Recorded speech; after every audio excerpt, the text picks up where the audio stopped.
Senhoras e senhores, bom dia. Sejam todos bem-vindos ao nosso último dia da programação da 17ª Semana Jurídica do Tribunal de Contas do Estado de São Paulo. Lembramos que este evento está sendo transmitido ao vivo pela TV TCE, pelo canal do YouTube e pela nossa página no Facebook. Para darmos início aos nossos trabalhos com a palestra magna Distinção entre Lei e Justiça, marcando o encerramento dessa semana, convidamos o presidente do Tribunal de Contas do Estado de São Paulo, conselheiro Antônio Roque Cittadini, acompanhado do nosso convidado palestrante, ministro do Supremo Tribunal Federal de 2004 a 2010, professor Dr. Eros Grau.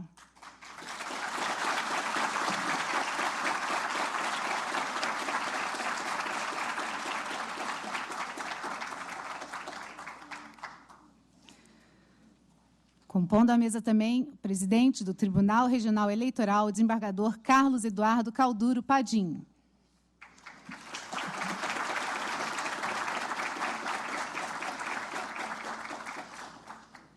Convidamos a secretária executiva da Secretaria da Justiça e Cidadania, representando o secretário da pasta, doutora Ana Paula Bandeira Lins.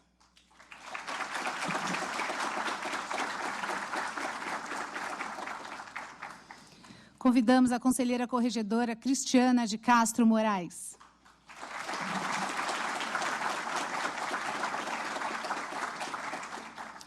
Convidamos o conselheiro Renato Martins Costa.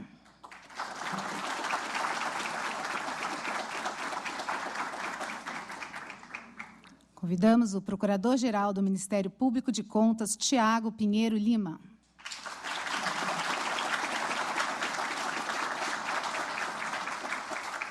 Convidamos o procurador-chefe da Procuradoria da Fazenda junto ao TCE, Luiz Menezes Neto, neste ato representando a Procuradora-Geral do Estado, Maria Lia Pinto Porto Corona.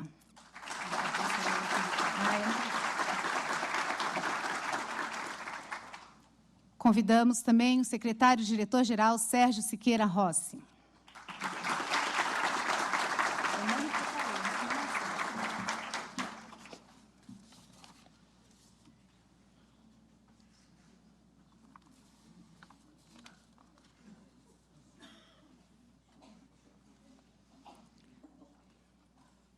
Agradecemos desde já a presença do defensor público coordenador neste ato representando o defensor público-geral do Estado de São Paulo, Davi Eduardo Depiné Filho, Júlio Grosten. A vice-presidente do Tribunal de Contas do Estado do Piauí, conselheira Lilian Martins. Corregedor do Tribunal de Contas do Estado do Piauí, conselheiro Kleber Dantas. Chefe de gabinete da presidência, Marcelo Pereira. Chefe do Gabinete Técnico da Presidência, Maurício Varnieri. Procurador do Ministério Público de Contas, Celso Matuque Feres. Diretor do Departamento Geral da Administração, Carlos Eduardo Correia Malek. O diretor do Departamento de Tecnologia da Informação, Fábio Xavier. Professor Dr. Inácio Maria Poveda Velasco, professor titular da Faculdade de Direito e superintendente de Relações Institucionais da USP, neste ato representando o magnífico reitor, professor Dr. Varran Agupian.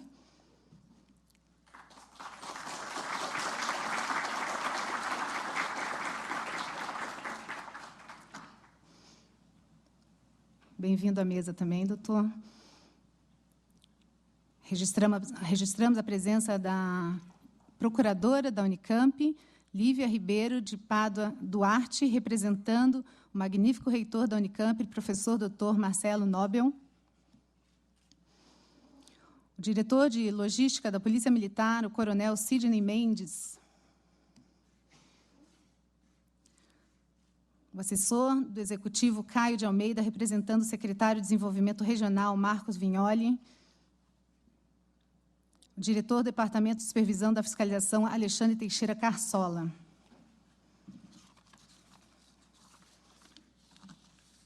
Com a palavra agora, o presidente, conselheiro Antônio Roque Cittadini.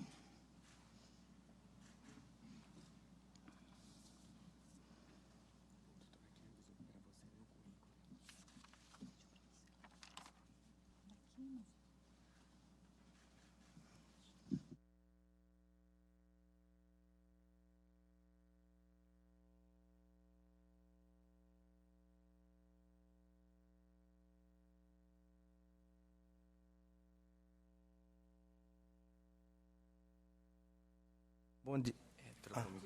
Trocou? Mais moderno? Esse é da atual gestão. Bom dia a todos.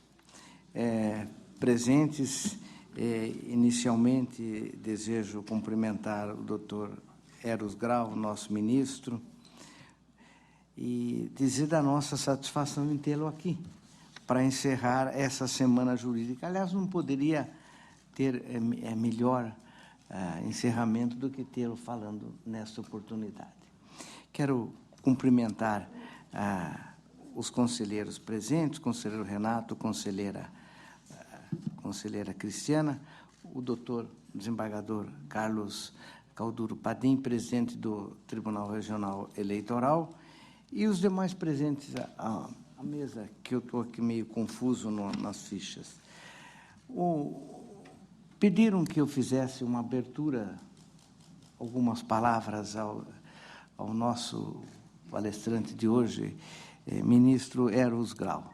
E até escreveram, levantaram alguns dados, algumas questões interessantes. Eu falei, olha, quer saber de uma coisa? Eu não vou levar nada disso para ler lá. Porque o ministro Eros Grau é tão próximo do Tribunal de Contas, tão próximo de todos nós e tão conhecido de todos nós, da sua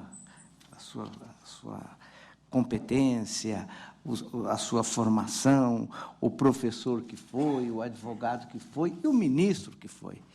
Então, eu não precisaria de muita coisa escrita para expressar o agradecimento da presença no dia de hoje ao ministro Eros Grau.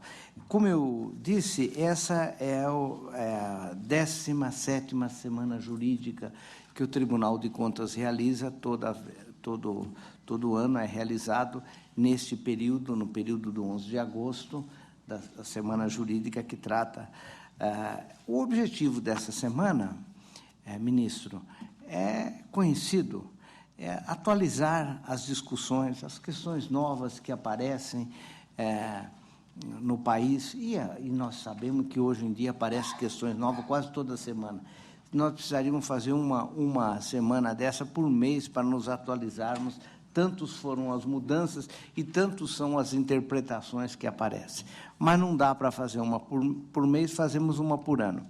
E temos, nessa oportunidade, a satisfação de tê-lo aqui, expressar os nossos agradecimentos ao ministro Eros Grau, cumprimentar todos que vieram presentes aqui e dizer que o tribunal sente um enorme orgulho em tê-lo nesta oportunidade. O ministro Eros Grau, além do brilhante jurista que é, melhor dizendo, sempre teve uma relação estreitíssima com os órgãos de controle de contas, notadamente o Tribunal de Contas do Estado de São Paulo.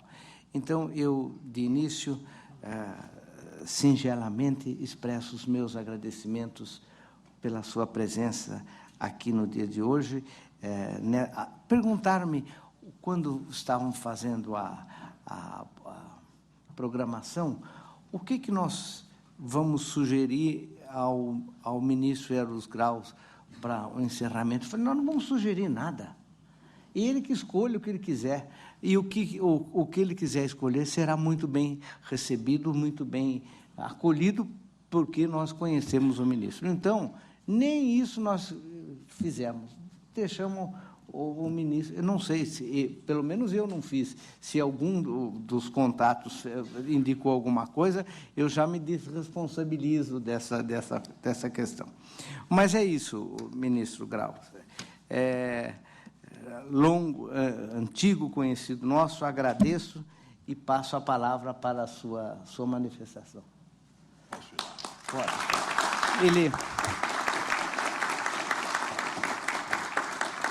O ministro faz muito bem, vai falar lá ele gosta de falar em pé, é muito bom.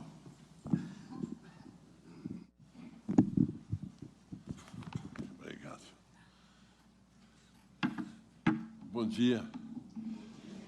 Eu tenho uma mania de falar sempre em pé. Eu me sinto mais seguro, embora tenha ande de bengala já há mais de 50 anos, mas eu sinto necessidade de falar de pé. Emocionado, de verdade, por uma série de coincidências. Uma série de coincidências. Roque Cittadini é meu velho amigo, desde 1987, tempo da Congas. Acho que lá na faculdade cruzamos. Ele não deve ter tido o azar de ter sido meu aluno. Naquela época, eu era professor assistente do Geraldo Vidigal e não deve ter tido a sorte de não ter sido meu aluno. É um cara formidável. O único defeito que ele tem é ser corintiano. Mas nós tivemos inúmeras circunstâncias que nos uniram. Encontramos-nos no Jockey, inclusive, e eu diria que as circunstâncias da vida acabam propiciando oportunidades maravilhosas, como essa de eu estar aqui hoje, exatamente no dia do aniversário dele. Mas que eu queria cumprimentá-lo e pediria a todos que o cumprimentassem.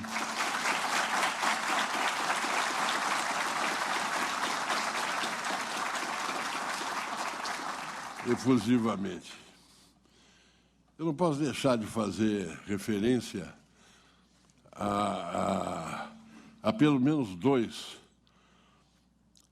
duas pessoas que estudaram lá nas velhas arcadas do Lago de São Francisco também. Renato, Dimas Ramalho, que devem... Contemporâneos não, porque eu sou mais velho, embora não pareça. Mas contemporâneo no sentido de que eu lá estava desde 73. O conselheiro Edgar Camargo Rodrigues formou-se quando eu cheguei lá. Eu não posso deixar de fazer duas breves referências e ao fazê-las, eu saúdo a todos, a dois amigos de verdade, Calduro Padim e Inácio Poveda. Inúmeras razões que nos unem. Poveda, meu colega nas velhas arcadas, e o Calduro, a quem eu peço desculpa, porque eu vou repetir o que eu tenho dito sempre. Há um mês atrás, falei lá no tribunal e disse praticamente as mesmas coisas que eu vou dizer aqui, mas que são, para mim, muito importantes. Que tem um vínculo comigo que, curiosamente, é o mesmo vínculo que me une a Bibiana Terra Cambará. Santa Maria da Boca do Monte, não é? Isso é maravilhoso para mim.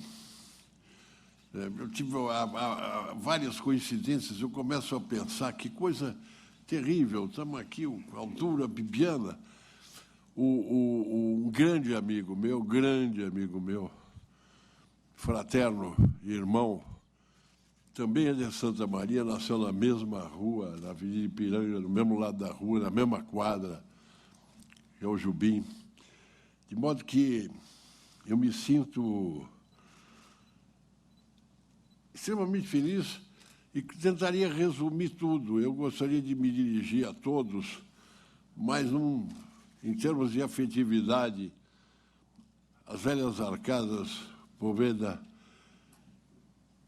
Padim, e essa guria, a Bibiana, que não é Terra Cambará, é Bibiana Helena Freitas Camargo. Muito, muito grato por eu estar aqui. Eu me sinto, se eu tentasse resumir, eu diria que eu me sinto em casa entre as Arcadas e Santa Maria. É como se eu estivesse lá. O aniversariante, eu vou pedir para ele não me chamar mais de ministro. Aquele cara que andou lá é meu sósia.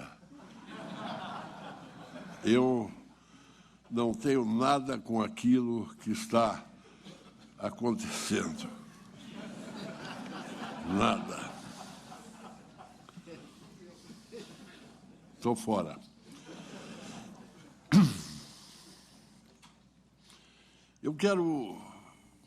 Eu vou lhes falar sobre a distinção entre lei e justiça. Me desculpa, eu só mandei o título, muda, mas é aquilo tudo que eu disse lá. E eu começaria a vos falar pedindo uma espécie de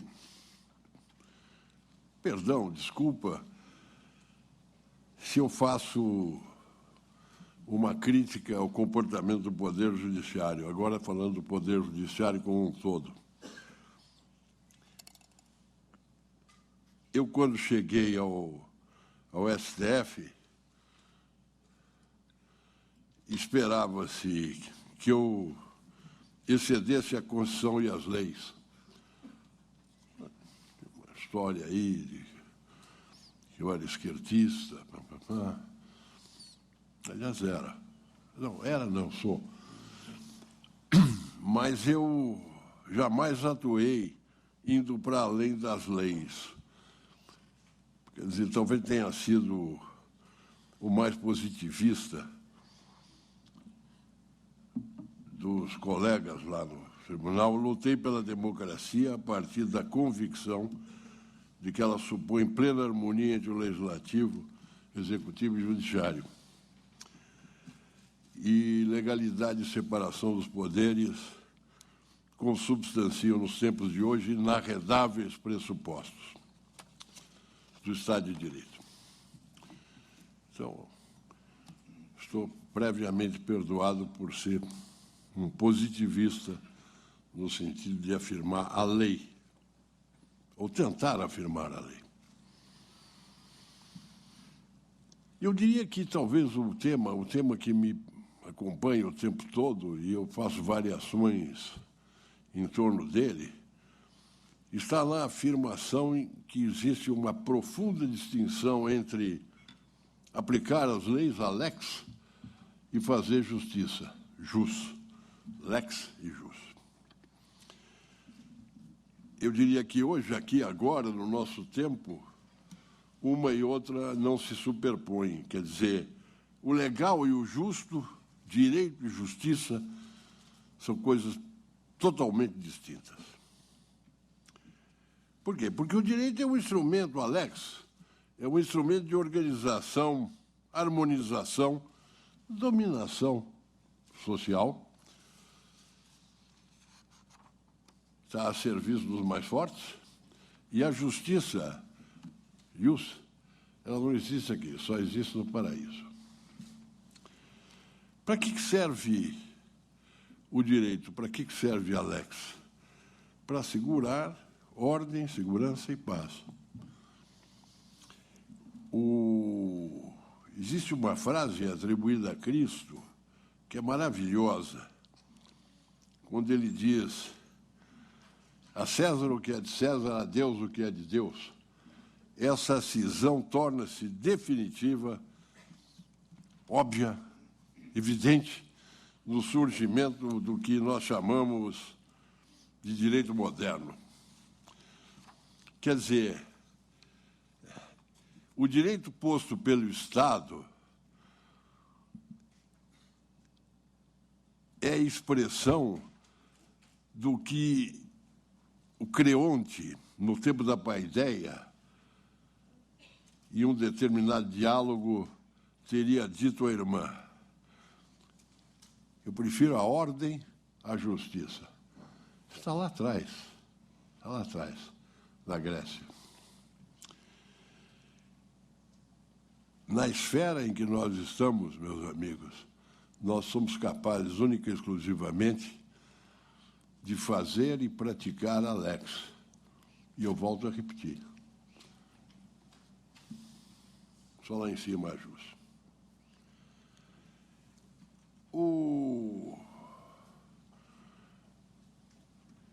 Eu tenho mania, por causa dos meus quase 80 anos, eu devo comunicar ao nosso presidente que ele está muito próximo do meu aniversário, porque o dele é hoje e o meu será segunda-feira.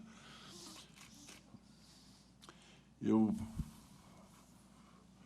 chego numa idade prévia dos 80 anos, porque é 79 que eu farei, em que eu começo a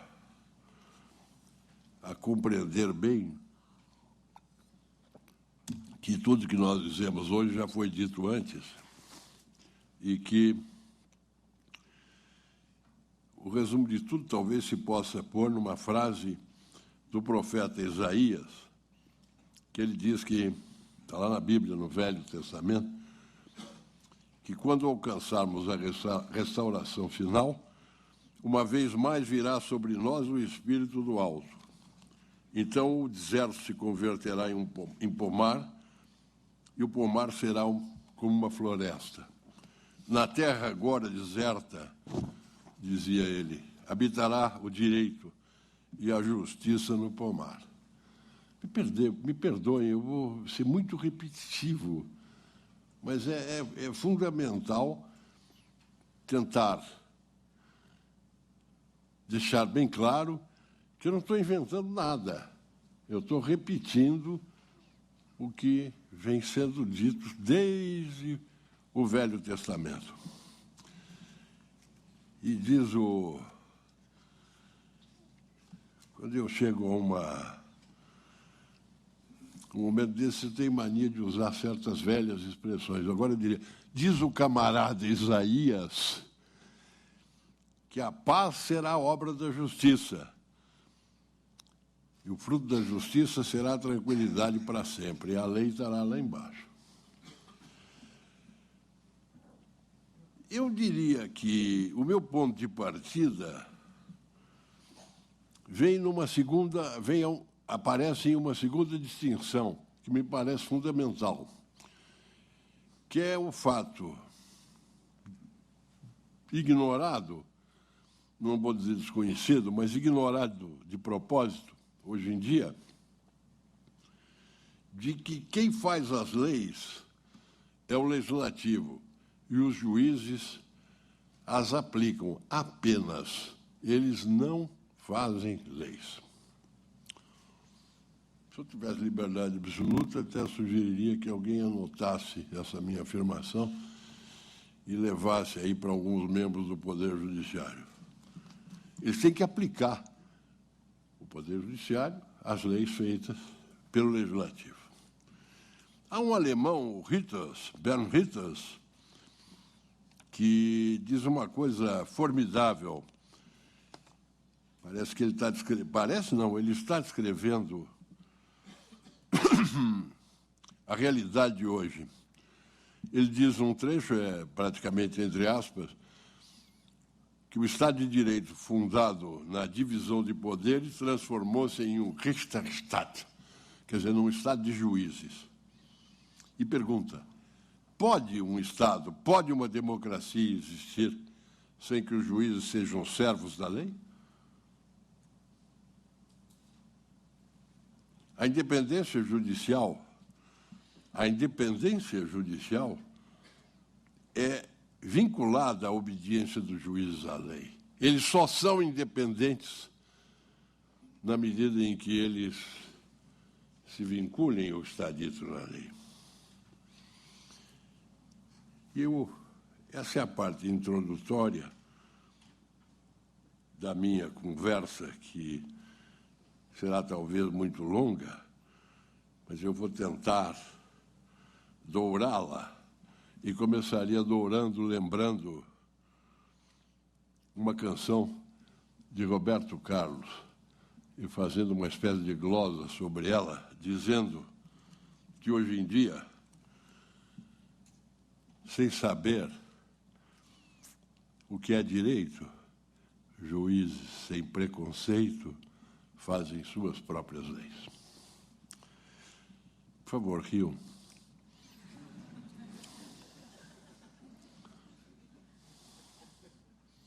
Muito bem.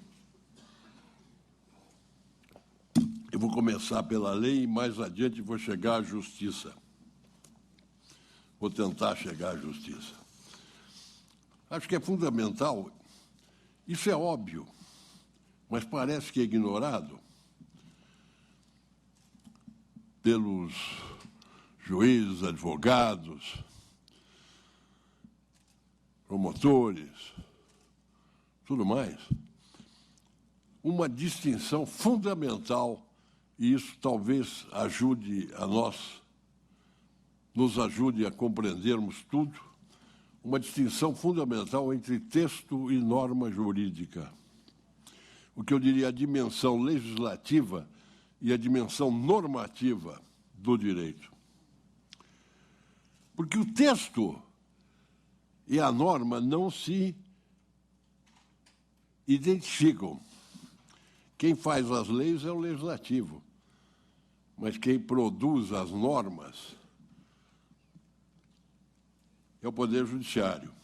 E, quando eu digo Poder Judiciário, estou dizendo amplamente. Aqui, quando esse tribunal se reúne, ele também produz normas. Eu diria que qualquer um de nós pode interpretar os textos, mas só quem produz as normas são os juízes, os membros dos tribunais que produzem normas jurídicas. A norma, meus amigos, é o produto da interpretação. O que é interpretar o direito? Interpretar é praticar, promover, compreender a relação que há entre o objeto da interpretação, o texto que porta uma significação, e a interpretação, quer dizer, que é o resultado dessa atividade. Para explicitar isso, eu tenho usado sempre um exemplo, indo à arte, às artes, e fazendo a distinção entre arte halográfica e arte autográfica. A arte autográfica é aquela que não necessita de um artista, não é? Por exemplo, eu olho lá e vejo um quadro e sou penetrado pela sua expressão estética. Eu não necessito de ninguém que venha me dizer nada a respeito desse quadro que eu estou vendo.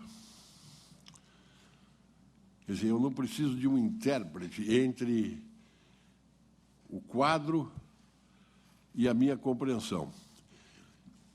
A pintura é autográfica, mas a música é halográfica.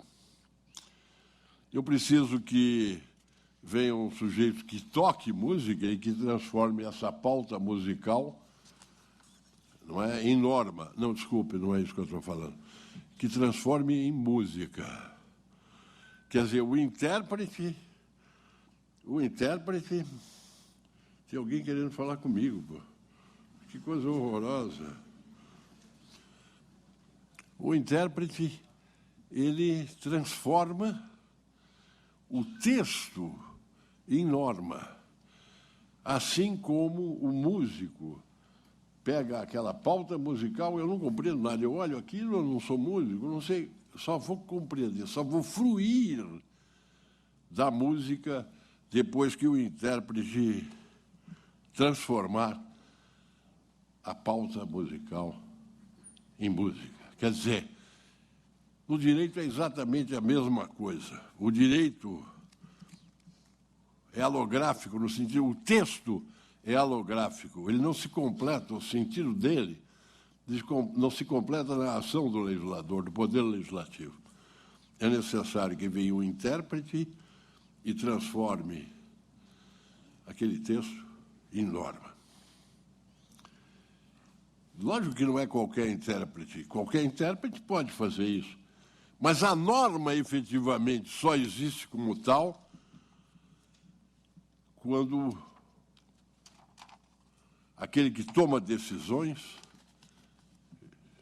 o membro do Poder Judiciário, em geral, diga qual é a norma que ele extraiu do texto.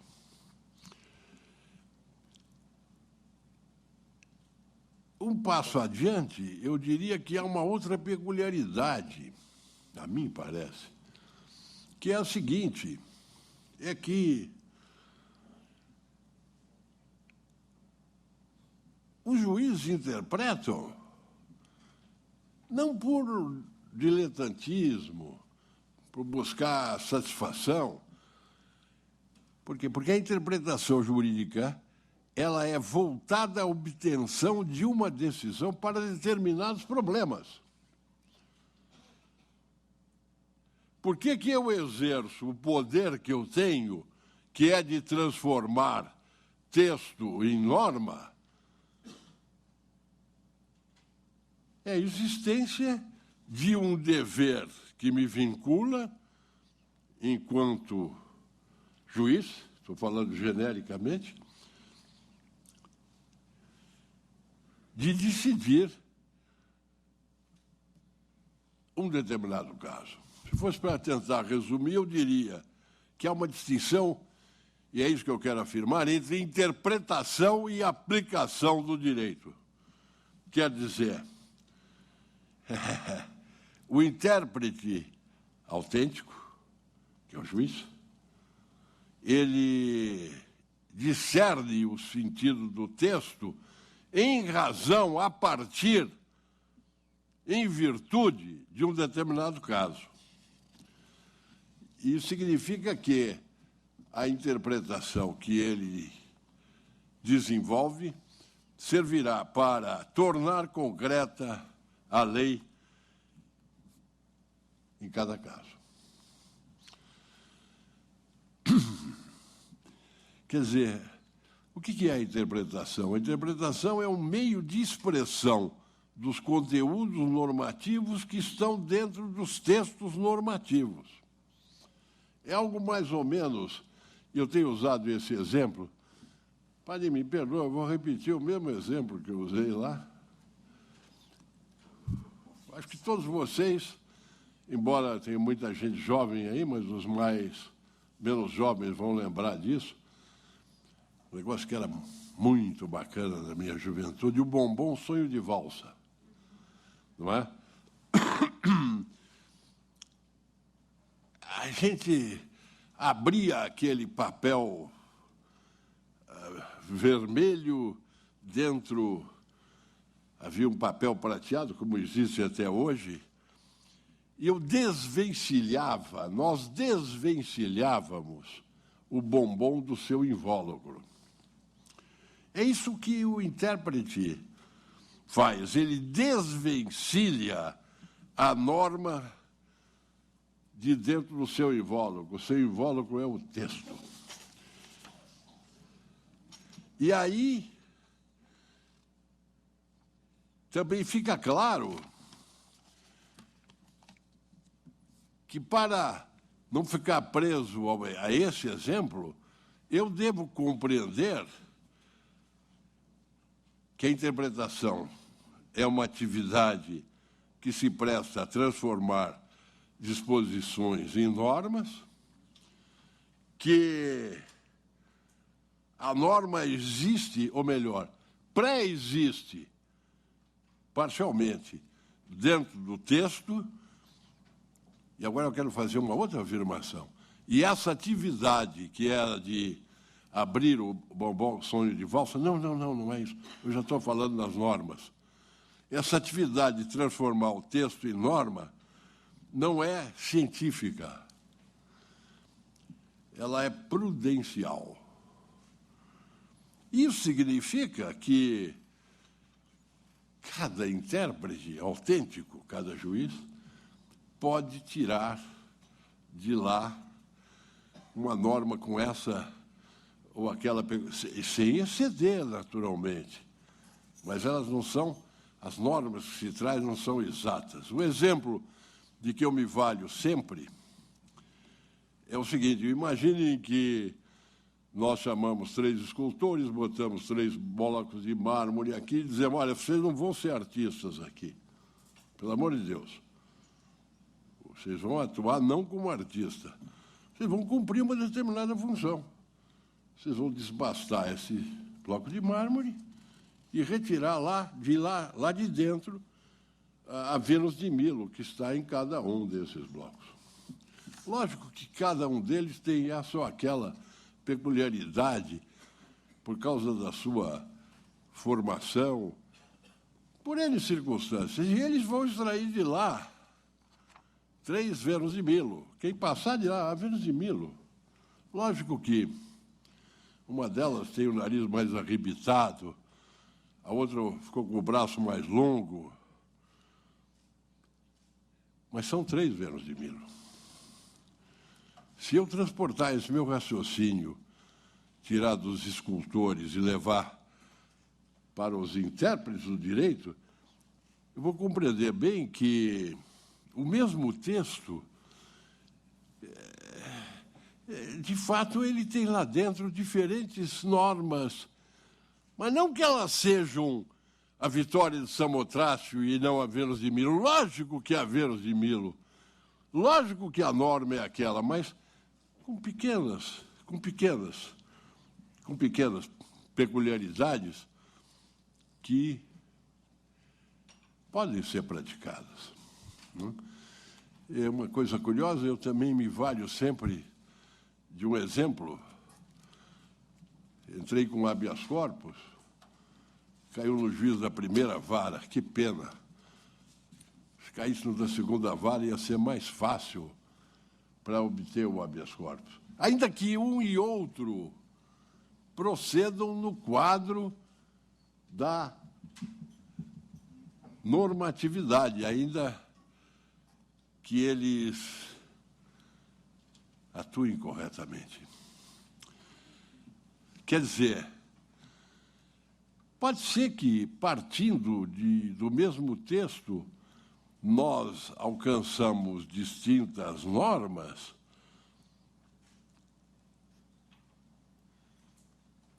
mas não normas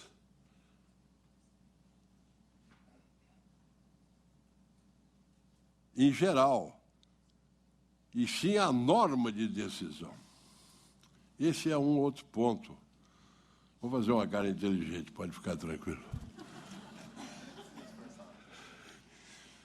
Esse é um outro ponto que eu tenho necessidade de afirmar. É que eu tenho o texto, e aí eu interpreto o texto e crio a norma. Mas depois eu vou tomar a decisão. Agora eu estou atuando como juiz. Eu vou tomar a decisão. Quer dizer, há uma distinção entre a norma e a decisão, norma de decisão. Isso é um negócio que as pessoas, em geral, não compreendem também. Mas é que é fundamental compreender. Só que, e isso é muito importante, essa concretização que surge na norma de decisão, que vem depois da norma que partiu do texto, ela envolve também a compreensão da realidade que é considerado, a que respeita o texto.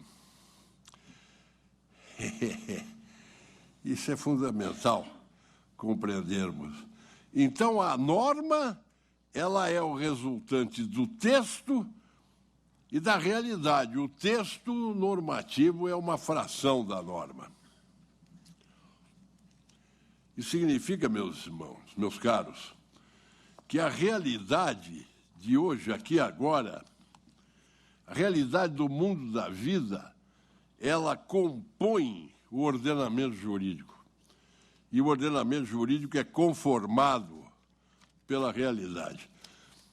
E esses papéis que eu tenho aqui, na verdade, não servem para nada, porque eu acabo avançando, retardando, etc. Mas eu vou dar um exemplo que talvez eu tenha programado para dizer depois. Código Penal Brasileiro, 1940. Atentado público ao pudor. Mal redigido, seria atentado ao pudor público. Uma mulher que vai à praia ou à piscina em 1943, de maiô de 2 peças cavado. Tranquilamente. Ela vai ser processada. 1943. Agora, o Código não mudou nisso. Continua exatamente assim. Uma mulher que vai à praia ou à piscina, hoje, de topless, não a mesma mulher, lógico.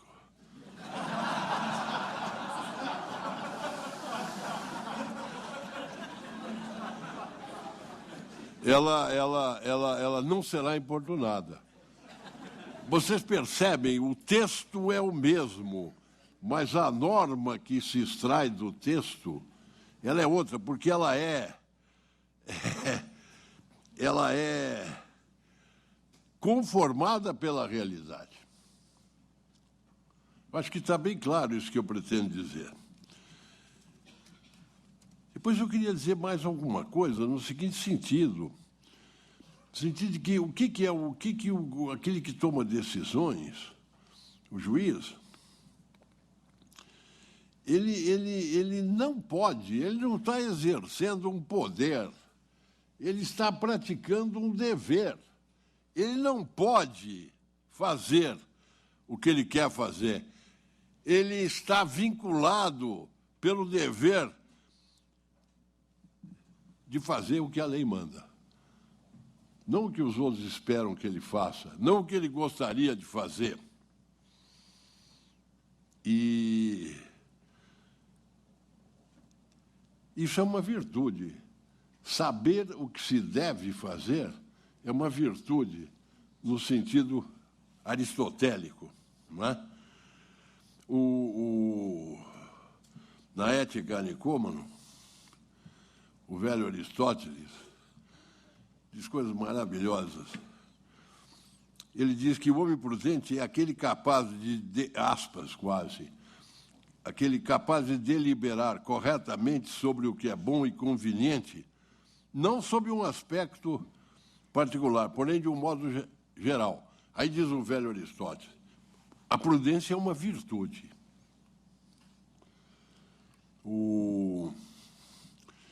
Engraçado, eu estou me sentindo assim tão à vontade aqui que eu posso contar até coisas que eu não havia programado mencionar. Eu tive há 2 anos na Grécia, fui a um congresso em Atenas,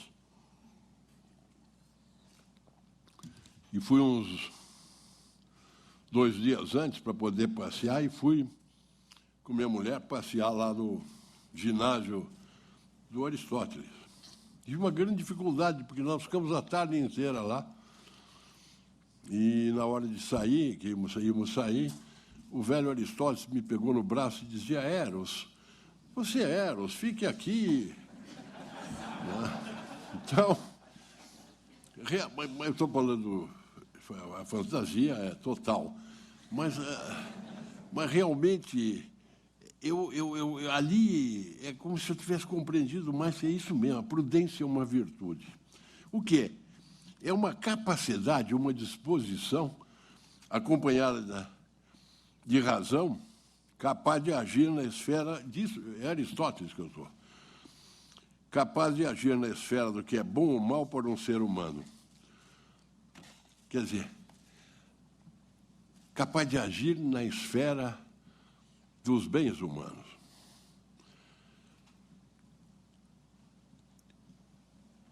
O direito é uma prudência, meus amigos.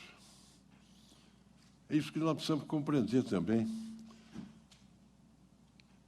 Não existe jurisciência, existe jurisprudência. Quer dizer, o direito é uma prudência no sentido de que ele é o saber prático, a frônesis. É a capacidade de discernir não o que é exato, mas o que é correto. E eu estou voltando ao momento anterior para tentar evidenciar que existem mais de uma opções de decisão corretas. Por isso o direito é uma prudência, a frônesis. Não é uma ciência, porque a ciência só tem uma solução exata. O problema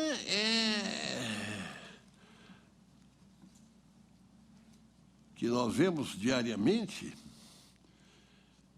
é que cada caso comporta mais de uma solução correta. E, às vezes, nós vemos determinados tribunais excederem aquela moldura da norma de Kelsen. Certamente, há aqui entre nós, algum de vocês vão lembrar, o Kelsen falava na moldura da norma jurídica, que é uma ousadia monumental que eu vou praticar agora. Não é a moldura da norma, é a moldura do texto.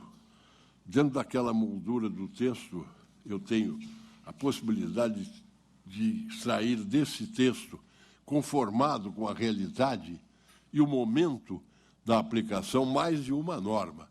Mas eu não posso me exceder.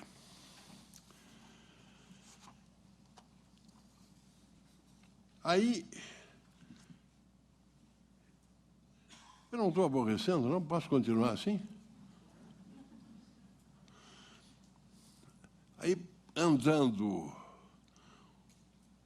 dando um passo adiante nessa minha tentativa de exposição, eu diria que juízes não fazem justiça, juízes aplicam o direito. E ele é necessário, por quê? Porque cada caso é um caso, não é? Cada caso é um caso. E ele tem que tomar a decisão, em cada caso, vinculado única e exclusivamente pela realidade e pelos textos e pela situação especial daquele caso que ele está decidindo. E aqui eu diria que eu chego no terceiro ponto da minha charla, já que nós estamos com uns gaúchos aqui, eu posso falar um pouco da nossa língua lá. Sabe o que é charla? Uma palavra que vem do espanhol, da conversa. Estamos acá a hablar. É a minha afirmação, e talvez seja por isso até que eu esteja aqui, de que os juízes não fazem justiça. Isso é fundamental.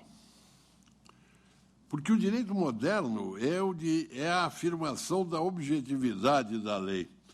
Há um autor, não me lembro o nome agora, um alemão, que fala de um exemplo dos dois ladrões, isso lá no fim da Idade Média, dos dois ladrões que estão sendo... Cada um praticou um delito. Ladrão, mesmo tipo de delito. E o rei, naquela época, o rei era o juiz, era tudo. Ele vai tomar a decisão e um deles, não sei, chato, o rei condenou. O outro, um jeito muito divertido, começou a contar piadas para o rei enquanto era julgado, e o rei morreu de rir e o liberou. A ética individualista de cada um que tomava a decisão é, no nosso tempo, superada pela ética da legalidade. Então, o que nós fazemos, o que os juízes fazem, é interpretar, aplicar o direito moderno, a Constituição e as leis, independentemente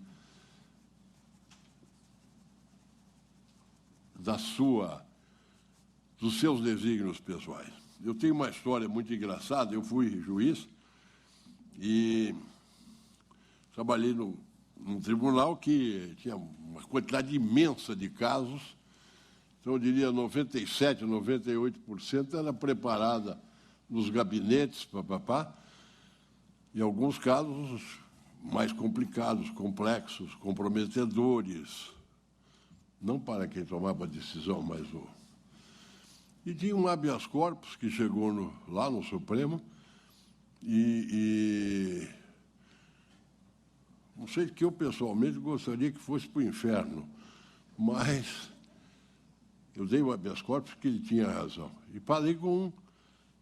Naquela época tinha esse negócio de falar pelo computador, que hoje aparece a imagem, mas naquela época não tinha, e eu falei, o que você achou?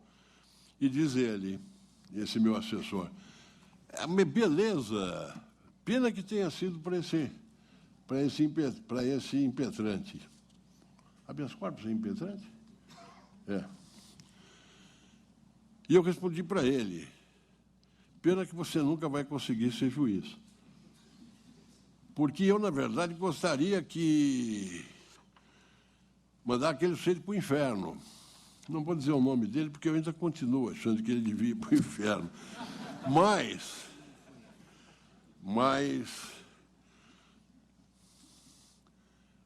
a regra fundamental é que os juízes não podem decidir subjetivamente de acordo com o seu senso de justiça, mas aplicando o que é a Constituição e as leis. Eu continuo a insistir no ponto de que isso não é matematicamente previsível. Perdoe, eu estou repetindo coisas, mas é que se eu não repetir, vocês não me chamam mais. Eu diria que as decisões não são previsíveis matematicamente porque a lei, primeiro, a lei é abstrata e geral, ela precisa ser interpretada para ser aplicada a cada caso. Tinha um jovem que, na primeira metade do século XIX, escrevendo sobre a liberdade de imprensa, primeira metade, por favor, antes de 1850, ele dizia sobre a liberdade de imprensa, a lei é universal, é praticamente entre aspas. A lei é universal. O caso que deve ser decidido através da lei é individual. Para submeter o individual ao universal, é necessário um julgamento. O julgamento é problemático. Por isso, o juiz também faz parte da lei. Se as leis fossem aplicadas por si mesmas, não precisava existir tribunal nem juiz. Por causa de uma lucidez monumental que disse isso antes de se transformar num sujeito que a maioria de vocês não gosta, chamado Karl Marx, quando era jovem e escrevia na Gazeta Renana, e que realmente disse algo fundamental. O juiz é que efetivamente dá vida ao direito. E como? Praticando uma prudência.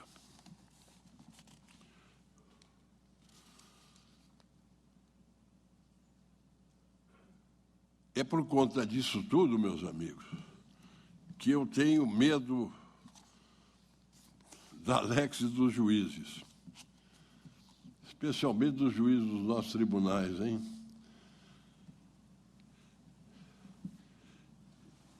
Mais ainda de um tribunal em que um homônimo meu andou exercendo sua atividade.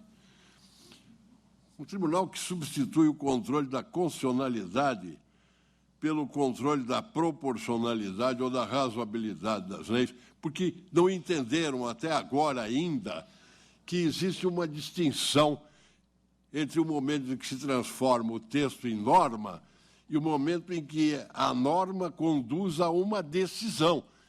Lógico que eu posso perfeitamente, eu devo, na hora de tomar a decisão, se eu lhe condeno a 9 meses ou a 11 meses, que eu posso usar a proporcionalidade, a razoabilidade. Mas o que é um absurdo é usar esses parâmetros antes da hora, quer dizer, no momento em que se transforma o texto em norma.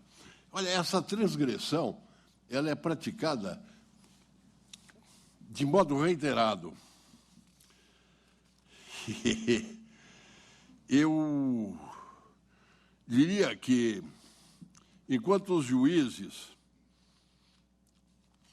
jurisprudência de certos tribunais estiver fundada na ponderação entre princípios, a segurança jurídica vai estar despedaçada. Quando eu andei naquele tribunal, eu andei falando umas coisas que eu achava que precisava falar, e se alguém tiver interesse nisso, há uma DPF 101, se alguém tiver interesse nisso, eu peço que leia o que eu tentei afirmar lá. É uma barbaridade a chamada ponderação entre princípios. Aliás, eu hoje insisto muito que não existem princípios. O que só existe são regras. Regras, eventualmente, mais ou menos amplas. Esse negócio de princípio não está dentro do direito positivo. Para vocês terem uma ideia da absoluta incerteza de uma prática, que é a da ponderação entre princípios, eu quero lembrar um HC 82424, lá no Supremo, que é o caso de Elvanger, um sujeito que escreveu um livro antissemita. 2 ministros do Supremo, graças a Deus eu não estava lá ainda, fizeram uso da regra da proporcionalidade para analisar a colisão entre liberdade de expressão e dignidade de um povo. O primeiro-ministro disse que a restrição à liberdade de expressão provocada pela condenação à publicação do livro não é uma medida adequada, necessária e razoável. Portanto, podia ser praticada a publicação. E o segundo ministro diz que a restrição à liberdade de imprensa causada pela necessidade de se coibir intolerância e de se preservar a dignidade humana é adequada, necessária e proporcional. Perceberam que se pode dizer o que se quiser? Eu tenho um grande amigo, que era meu amigo desde que nós tínhamos 15 anos, porque os pais eram amigos, pai dele, pai meu, e que depois é meu colega na faculdade, hoje na Academia Paulista de Letras, que é o Celso Laffer, e ele tem um livro chamado Grandes Crimes, um belo livro, que ele faz uma crítica acesa a esse julgamento e, sobretudo, a um voto que acompanhou o de um ministro aí, e que, se me permitissem a expansão, eu estou quase chegando ao fim, eu diria que é um voto vindo da ilha de Creta, portanto, cretino.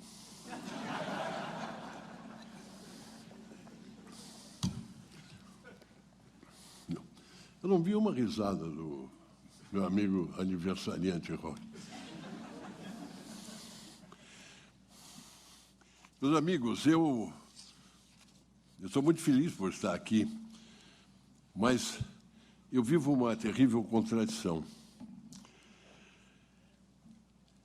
É que só lá em cima a Jus, e eu vim aqui para afirmar Alex, e Alex não tem nada a ver com a justiça. Eu diria que apenas na afirmação da legalidade do direito positivo, a sociedade encontrará segurança e os humildes a proteção e a garantia de seus direitos no modo de produção social que aí está. É necessário que a lei esteja aí, porque senão os mais fracos não receberão o mínimo de garantia de vida, de proteção social necessário a sobreviverem. Por isso é muito importante insistir em que os juízes aplicam o direito só. Eles não fazem justiça. Nós vamos à faculdade de Direito aprender direito. Ela não é faculdade de justiça, nem mesmo as velhas arcadas do Largo de São Francisco. É direito. Eu quero retornar à indagação e à conclusão do Bernd Ritters, que é de todo aplicável a tribunais e juízes que estão por aí. Pode uma democracia existir sem que os juízes sejam servos da lei? A independência judicial, meus amigos, é vinculada à obediência dos juízes à lei. Eu vou repetir, os juízes devem ser servos da lei. Eu vou chegando ao fim e vou ler um pequeno trecho. No tempo que eu exerci a magistratura, na DPF 153, em que, e isso eu vou me permitir ler, em que eu disse que nós estamos em perigo quando alguém se arroga o direito de tomar o que pertence à dignidade da pessoa humana como um seu valor, valor de quem se arrogue a tanto. É que, então, o valor humano assume forma na substância e medida de quem o afirme e o pretende impor na quantidade e qualidade em que o mensure. Então, o valor da dignidade da pessoa humana já não será mais valor do humano, de todos quantos pertencem à humanidade, porém de quem o proclame, conforme o seu critério particular. Estamos, então, em perigo, submisso à tirania dos valores, quando um determinado valor apoderar-se de uma pessoa e tender a erigir-se como tirano único de todo o ethos humano ao custo de outros valores, inclusive dos que não lhe sejam, do ponto de vista material, diametralmente opostos. Percebem isso? Isso é de uma gravidade monumental. Porque, de repente, já que eu sou juiz, os meus valores é que eu tentarei fazer prevalecer. Ora, o que está escrito na lei e na Constituição? Não importa, o que importa são os meus valores. Isso é aterrorizante.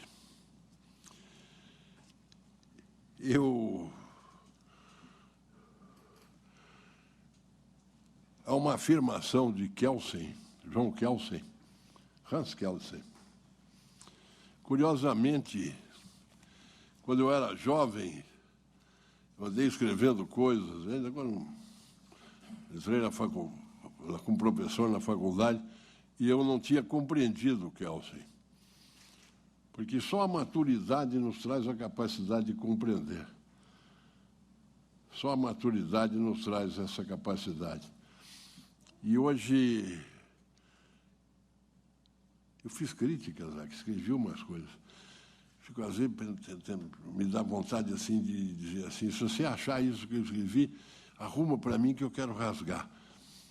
Hoje eu compreendo que ele disse coisas monumentais.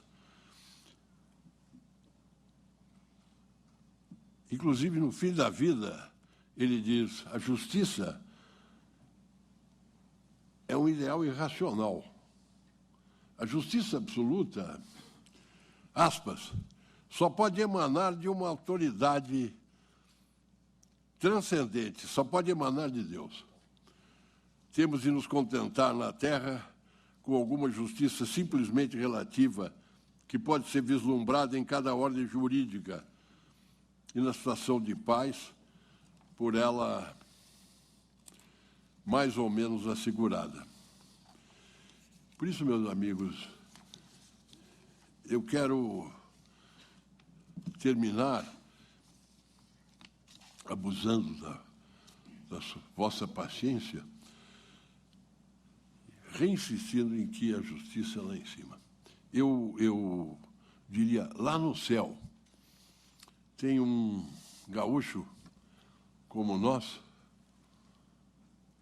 Álvaro Moreira, que diz que o céu é uma cidade de férias boas que não acabam mais. Uma beleza de poema. Ele diz, quando eu chegar, pergunto pela minha gente que foi na frente, dou abraços, beijos, sorrisos. Depois eu quero ir na casa de São Francisco de Assis, para ser amigo dele, amigo de verdade, amigo de todas as horas, tão amigo, que ele há de me chamar Alvinho, e eu hei de lhe chamar Chiquinho. Isso é monumental. Eu vou encerrar lembrando apenas o seguinte, que talvez eu tenha explicitado a diferença entre direito e justiça. O que me dá paz, aos quase 79 anos, digam que não parece, hein? É ler novamente o profeta Isaías, na Bíblia, no Velho Testamento.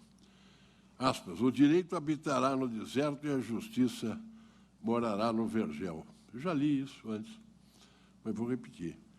O fruto da justiça seria a paz, e a sua obra será a tranquilidade e segurança para sempre. Meus amigos, muito grato por terem tido paciência de me ouvir. E, diante do mundo de hoje, aqui agora, agradecendo também, eu lembraria, para terminar mesmo de verdade, fiquem tranquilos, agora é de verdade, lembrar um poeta que disse tudo, Paulo Bentes Campos, que ele termina, eu termino lembrando o que ele diz, que se eu multipliquei a minha dor, também multipliquei minha esperança. Muito obrigado.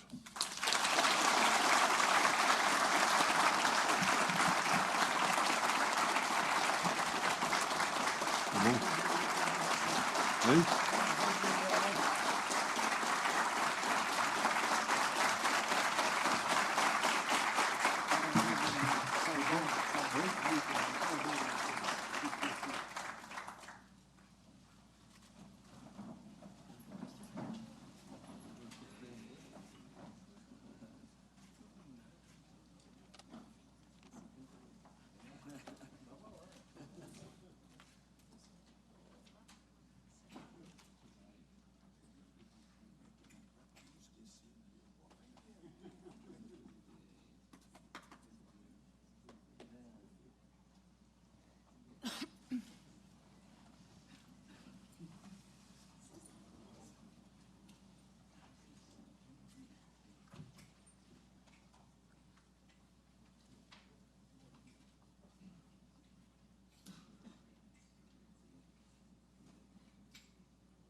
Eu passo a palavra ao conselheiro Renato Martins Costa, que falará fará os nossos agradecimentos ao ministro Eros Grau, mas já retiro o ministro Eros Grau.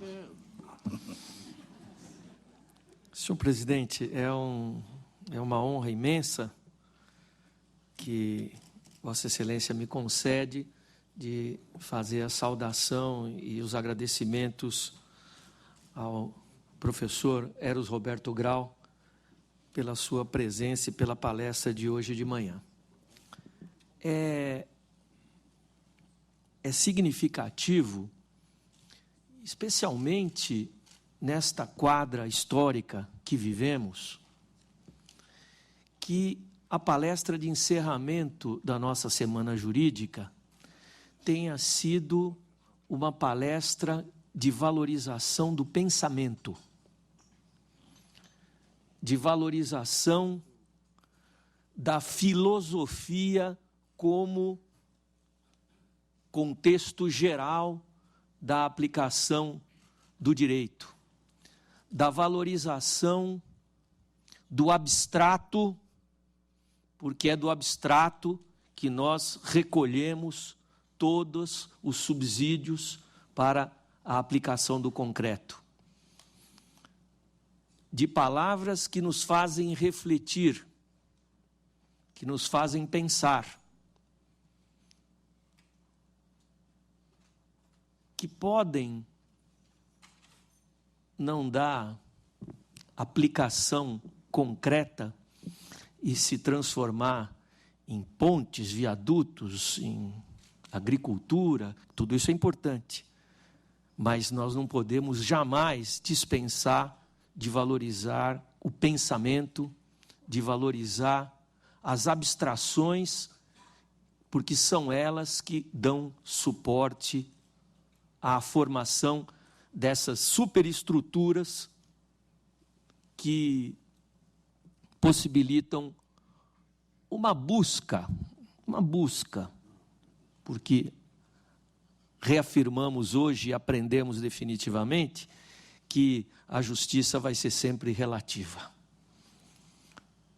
Só Eros Roberto Grau poderia, num poucos minutos, pouco mais de uma hora, citar profeta Isaías, Aristóteles, Kelsen, Marx e, sobretudo, Roberto Carlos.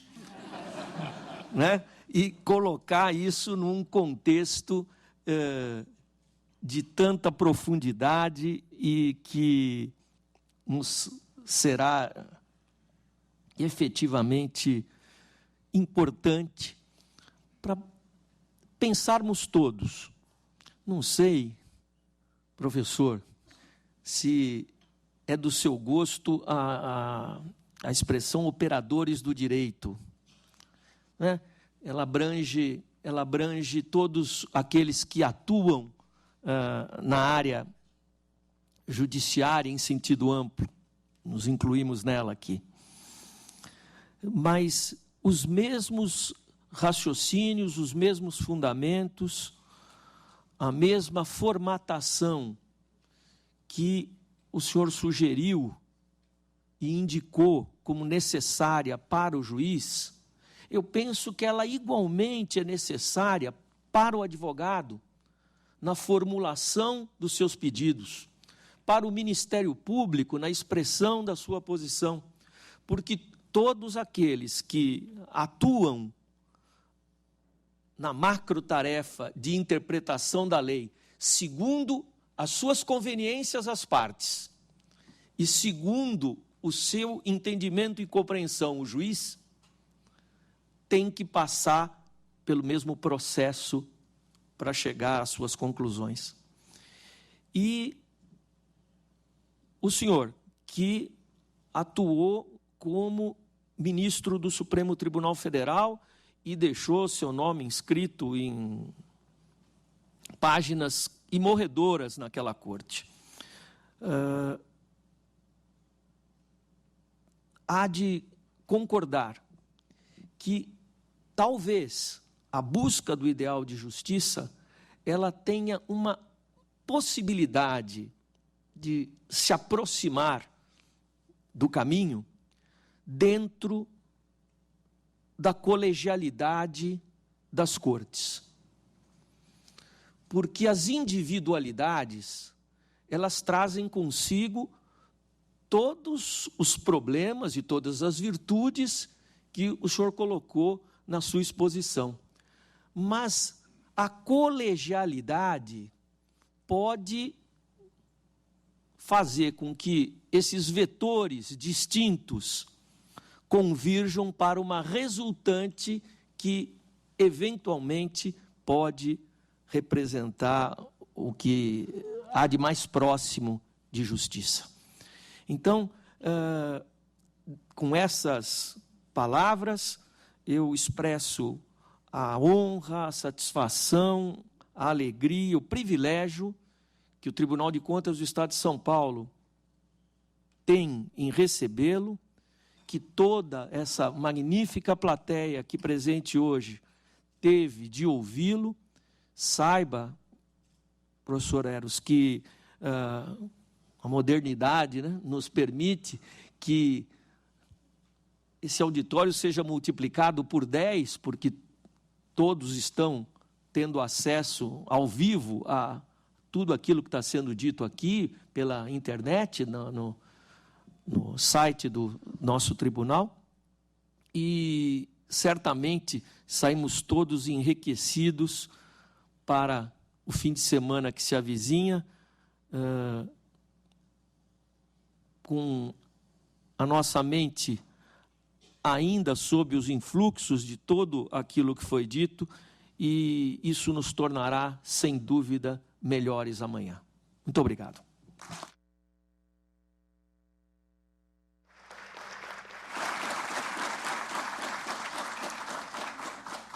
Neste momento, o presidente Antônio Roque Cittadini aproveita essa oportunidade e, como forma de honrar a presença do professor Dr. Eros Grau, condecora-o com a medalha Presidente Washington Luiz em reconhecimento aos relevantes serviços prestados como magistrado ao ensino universitário e no campo da atuação da administração pública e dos tribunais de contas.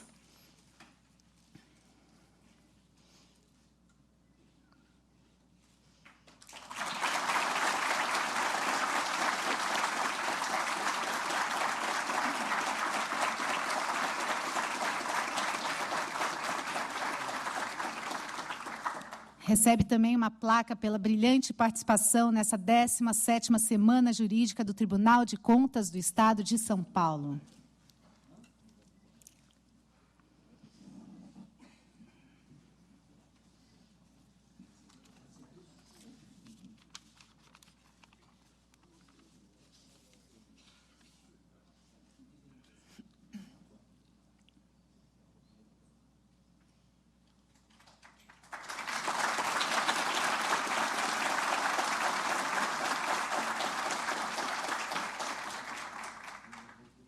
Retoma a palavra o presidente para as considerações finais e encerramento desta sessão.